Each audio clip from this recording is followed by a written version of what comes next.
Hanoi সিটিতে A25 luxury হোটেলে আজ এসেছি।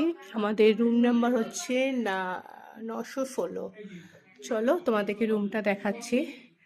ঢুকেই হচ্ছে এই রুম, খুব সুন্দর রুমটা, রাস্তার পুরো একদম ভিউটা দেখা যাচ্ছে। ঠিক আছে, ঠিকঠাক রুমটা, সমস্ত কিছু রয়েছে এখানে। টি মানে চাটা বানানোর জন্য ইলেকট্রিক কেটলি রয়েছে, জল রয়েছে। না, কমপ্লিমেন্টারি না, ওটা কমপ্লিমেন্টারি, এইগুলো সমস্ত চার্জেবল। হ্যাঁ, বেডটা বেশ বড় রয়েছে, দুজন কেন তিনজনও এটায় থাকা যাবে। সাইজ রুমটা খুব একটা বড় না, খুব ছোট না, ঠিকঠাক সাইজ। আচ্ছা, বাথরুমের লাইটটা কোনটা? বাথরুম, বাথরুমও ঠিকঠাক সাইজ আছে, বাথটব আছে, ওই বাথটবেই এখানে শাওয়ারের জায়গাটা রয়েছে।